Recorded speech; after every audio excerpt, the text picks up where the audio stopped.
ओम गुरुब्रह्मा गुरुविष्णु गुरुदेवो महेश्वरः गुरु साक्षात् परब्रह्म तस्मै श्री गुरुवे नमः।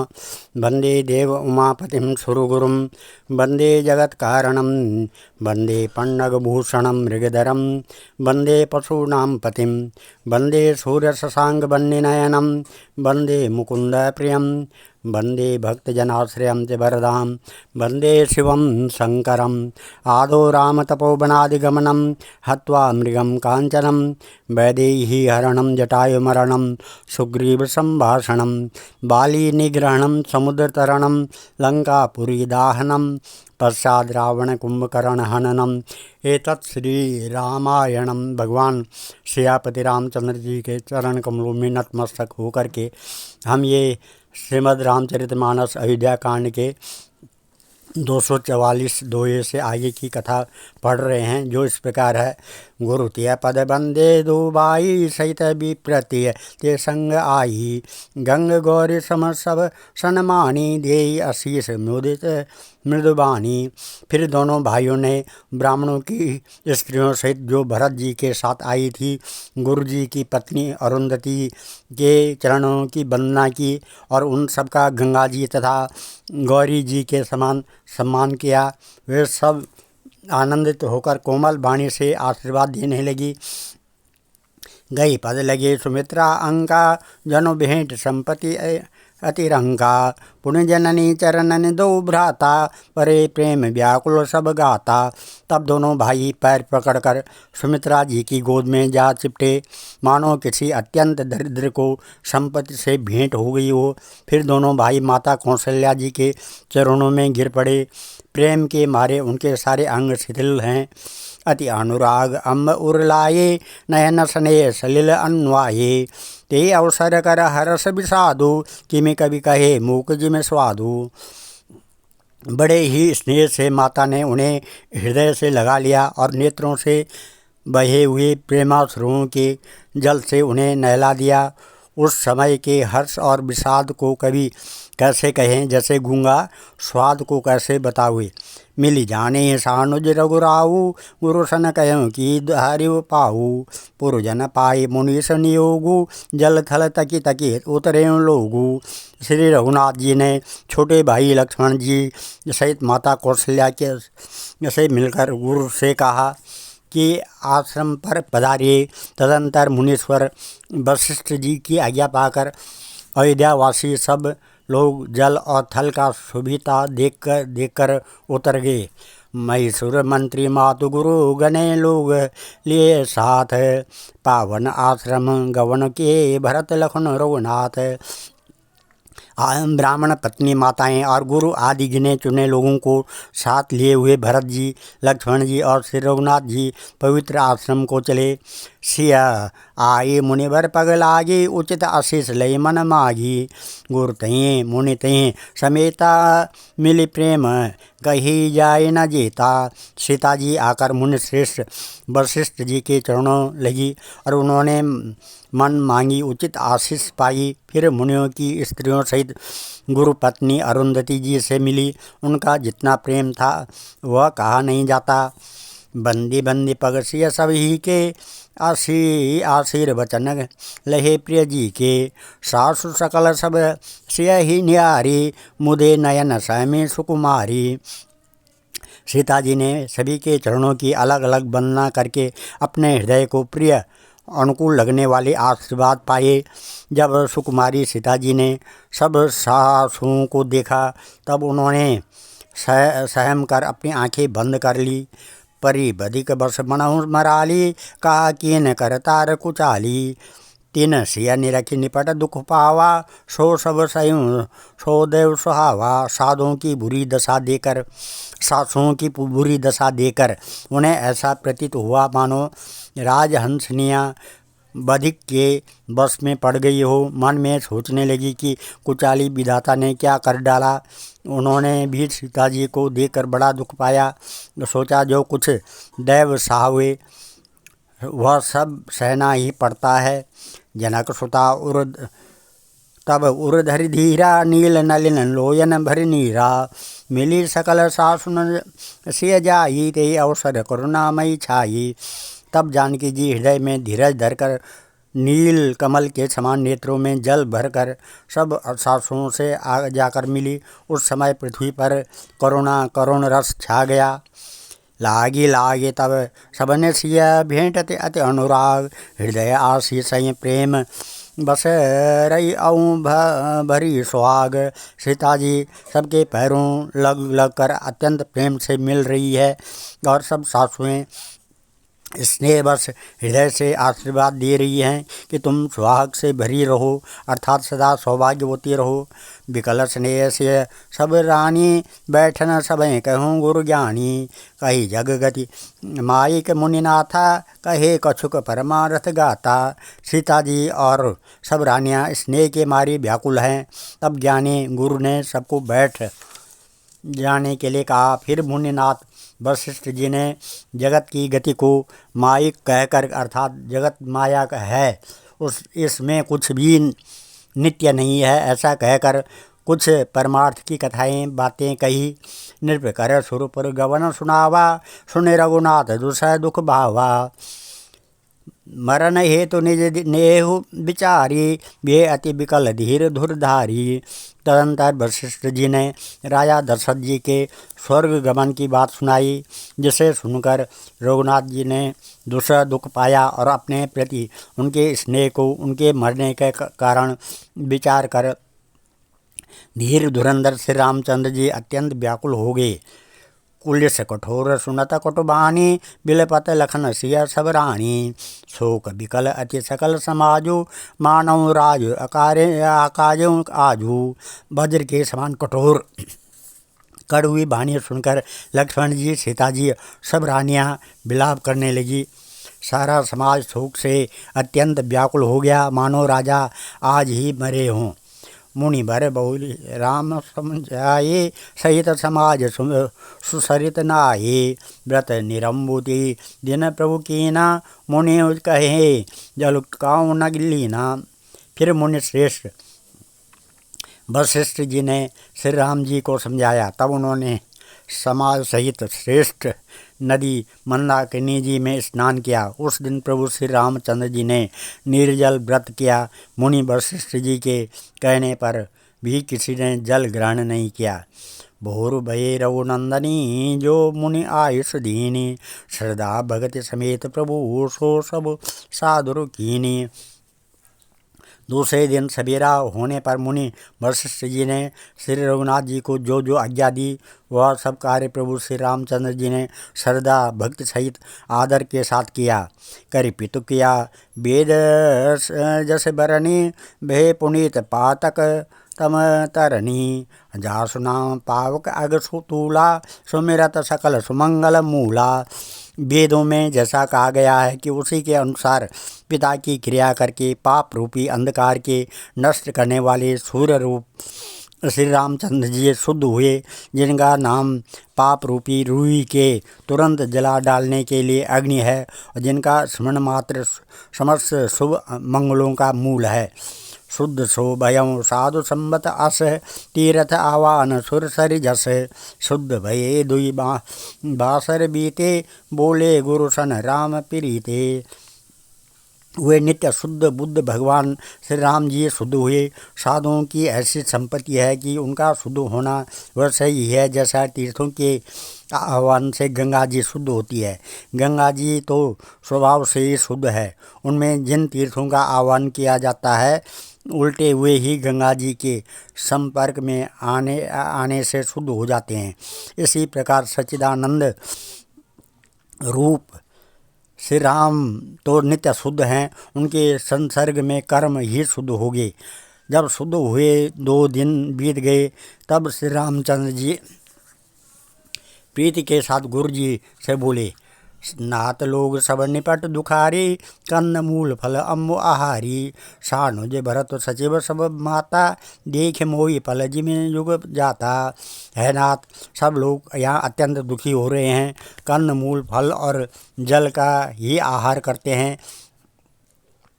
भाई शत्रुघ्न सहित भरत को, मंत्रियों को और सब माताओं को देखकर मुझे एक एक पल युग के समान बीत रहा है। सब समेत पुर धरे पाऊँ, आप यहाँ अमरावती राहू। बहुत कहो सब क्यों डिटाई, उचित होई तस करें वो साई। तथा सबके साथ आप अयोध्यापुरी को पधारिए, लौट जाए। आप यहाँ हैं और राजा अमरावती स्वर्ग में है, अयोध्या सुनी है। मैंने बहुत कह डाला, यह सब बड़ी ढिठाई की है गोसाई। जैसा उचित हो वैसा ही कीजिए। धर्म से तो कुरनायतन कस न कहूँ अस राम। लोग दरी दुरी व्रत दीन दुगी दरस देख लहूँ विश्राम। वशिष्ठ जी ने कहा, है राम, तुम धर्म के सेतु और दया के धाम हो, तुम भला ऐसा क्यों न कहो। लोग दुखी हुए हैं, 2 दिन तुम्हारा दर्शन कर शांति लाभ कर लें। राम वचन सुने सभय समाजू, जनु जल निधे मोह विकल जहाजू। सुन गुरु गिरा सुमंगल मूला, भयऊ मनऊ मारुत अनुकूला। श्री राम जी के वचन सुनकर सारा समाज भयभीत हो गया, मानो बीच समुद्र में जहाज डगमगा रहा हो। परंतु जब उन्होंने गुरु वशिष्ठ जी की श्रेष्ठ कल्याण मूलक वाणी सुनी तो उस जहाज के लिए मानो हवा अनुकूल हो गई हो। पावन पयत्यों काल नहाई, जो बिलो के अग ओग नसाई। मंगल मूर्ति लोचन भरी भरी, निरखई हर्ष दंडवत करी करी। सब लोग पवित्र पयस्विनी नदी में अर्थात पयस्विनी नदी के पवित्र जल में तीनों समय सवेरे, दोपहर और सायंकाल स्नान करते हैं, जिसके दर्शन से ही पापों के समूह नष्ट हो जाते हैं। और मंगल मूर्ति श्री रामचंद्र जी को दंडवत प्रणाम करके उन्हें नेत्र भर भर कर देखते हैं। राम शैल बन देख न जाए, जहाँ सुख सकल सकल दुख नाही। झरना झरई सुदामय बारी, त्रिविध ताप हर त्रिविध बयारी। सब श्री रामचंद्र जी के पर्वत कामतगिरी और वन को देखने जाते हैं, जहाँ सभी सुख हैं और सभी दुखों का अभाव है। झरने अमृत के समान जल झरते हैं। 3 प्रकार की शीतल मंद सुगंध हवा तीनों प्रकार के आध्यात्मिक आदि भौतिक आदि दैविक तापों को हर लेती है। बीटा बेल तृण अगणित जाति, फल प्रसून पल्लव बहु भांति। सुंदर शिला सुखद तरु छाई, जाए बरन बन छाई के पाही।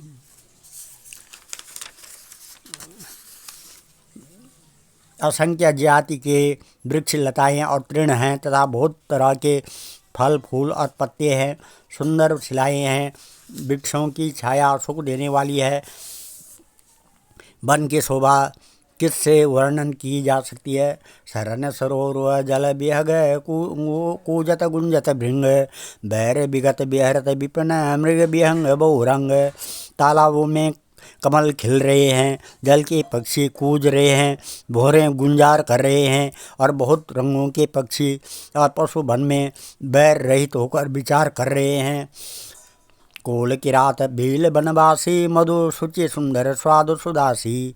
भरी भरी परन पुटी रचे रूरी, कंद मूल फल अंकुर जूरी। कोल किरात और भील आदि वन के रहने वाले लोग पवित्र सुंदर एवं अमृत के समान स्वादिष्ट मधु शहद को सुंदर दोने बनाकर और उनमें भर भर कर तथा कंद मूल फल और अंकुर आदि की जड़ियों ओटियों को सबई दे कर विनय प्रणामा।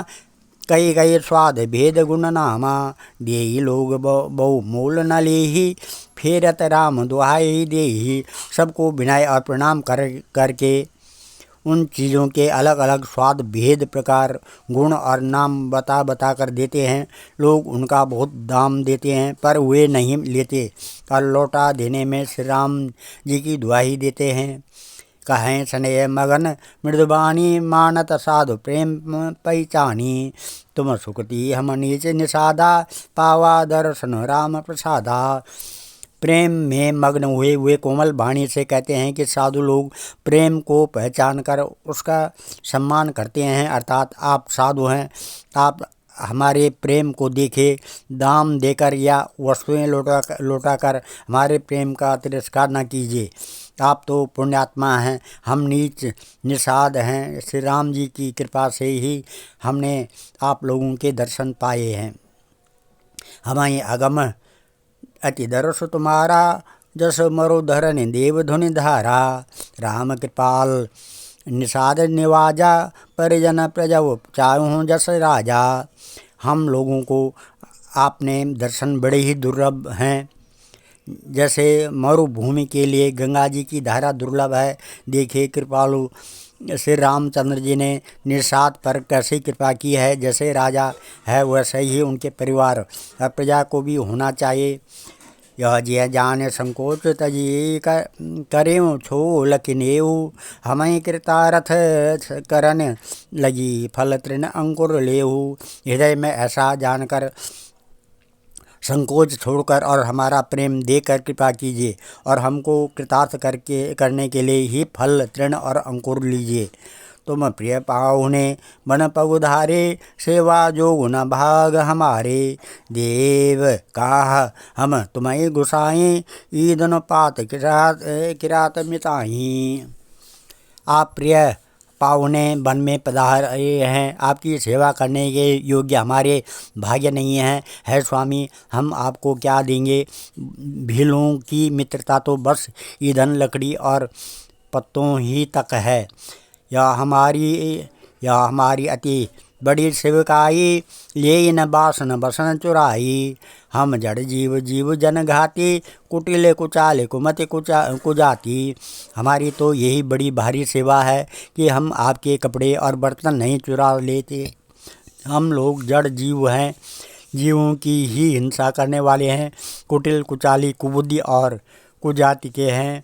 पाप करत निस्बासर जाहि, नहीं पट कटे नहीं पेट अगाही। सपने धर्म बुद्धि कस काहू, या रघुनंदन दरस प्रवाहू। हमारे दिन रात पाप करते ही बीतते हैं, तो भी न तो हमारी कमर में कपड़ा है और न पेट ही भरते हैं। हमारे स्वप्न में भी कभी धर्म बुद्धि कैसी। यह सब तो श्री रघुनाथ जी के दर्शन का प्रभाव है। जब ते प्रभु पद पदम निहारे, मिटे दुख दोष हमारे। बचन सुनत पुरजन अनुरागे, तिनके भाग सराहन लागे। जब से प्रभु के चरण कमल देखे तब से हमारे दुख और दोष मिट गए। वनवासियों के वचन सुनकर अयोध्या के लोग प्रेम में भर गए और उनके भाग्य की सराहना करने लगे। लागे सराहन भाग सब अनुराग, बचन सुना वहीं बोलन मिलन सिय राम चरण सनेव लख सुख पावहीं। नर नारी निज रही नेव निज सुन कोल भीलन की गिरा। तुलसी कृपा रघुवंश मन की लो अले लोका तेरा। सब उनके भाग्य की सराहना करने लगे और प्रेम के वचन सुनाने लगे। उन लोगों के बोलने और मिलने का ढंग तथा श्री सीताराम जी के चरणों में उनका प्रेम देकर सब सुख पा रहे हैं। उन कोल भीलों की वाणी सुनकर सभी नर नारी अपने प्रेम का निरादर करते हैं, उसे धिक्कार देते हैं। तुलसीदास जी कहते हैं कि श्री रघुवंश मणि श्री रामचंद्र जी की कृपा है कि लोहा नौका को अपने ऊपर लेकर तैर गया। बेहराएँ बन चाऊँ और प्रतिदिन प्रमुदित लोग सब, जल ज्यों दादुर मोर भये पीन पावस प्रथम। सब लोग दिनों दिन परम आनंदित होते हुए वन में चारों ओर विचरते हैं। जैसे पहली वर्षा के जल से मेंढक और मोर मोटे हो जाते हैं, प्रसन्न होकर नाचते कूदते हैं। पुरजन नारी मगन अति प्रीति, बासर जाए पलक सम बीती। सिय सासु प्रतिवेश बनाई, सादर करें सरिस सेवकाई। अयोध्या के पुरी के पुरुष और स्त्री सभी प्रेम में अत्यंत मग्न हो रहे हैं। उनके दिन पल के समान बीत जाते हैं। जितने सासुएं थी उतने ही वेश रूप बनाकर सीता जी सब सासुओं की आदरपूर्वक एक सी सेवा करती है। लखान मरम राम बिन काहूँ, माया सब सिय माया माहूँ। सिय सासु सेवा बस कीनी, लीन लही शुक्ल सिख आशीष दीनी। श्री रामचंद्र जी के सिवा इस भेद को और किसी ने नहीं जाना। सब मायाएँ पराशक्ति महामाया श्री सीता जी की माया में ही है। सीता जी ने सासुओं को सेवा से बस में कर लिया। उन्होंने सुख पाकर सीख और आशीर्वाद दिए। लखिसिया सहित सरल दो भाई, कुटिल रानी पछिताने अघाई। अवन जमहि जाचै कैकेयी, मैं न बीच विधि मीच न देही। सीता जी समेत दोनों भाइयों श्री राम और लक्ष्मण को सरल स्वभाव देकर कुटिल रानी कैकेयी भरपेट पछताई।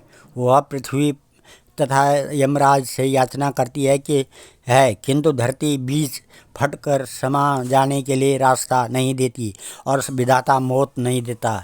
लोकहूँ वेद विदित कवि कहीं, राम विमुख थलु नरक न लहीं। यहु संसौद सब के मन माही, राम गवन विधि अवध के नाही। लोक और वेद में प्रसिद्ध है कि और कवि ज्ञानी भी कहते हैं कि जो श्री राम जी से विमुख है उन्हें नरक में भी जगह नहीं मिलती है। सबके मन में यह संदेह हो रहा था कि है विधाता श्री रामचंद्र जी का अयोध्या जाना होगा या नहीं। निशिना नींद नहीं भूख दिन भरत विकल सुच सोच, नीच कीच बिच मगन जैसे मी नहीं सलिल सकोच। भरत जी को न तो रात को नींद आती है न दिन में भूख ही लगती है। वे पवित्र सोच में ऐसे विकल हैं जैसे नीचे तल के कीचड़ में डूबी हुई मछली को जल की कमी से व्याकुलता होती है। आज हम इस कथा को यहीं पर विराम देते हैं। कल 252 दोहे से आगे की कथा पढ़ेंगे। ओम नमः मंगलम भगवान विष्णु मंगलम गरुड़ध्वजा मंगलम पुंडरीकाक्षा मंगलाय तनो हरि। मंगलम भगवान शंभु मंगलम वृषभध्वजा मंगलम पार्वतीनाथ मंगलाय शिव शंकर।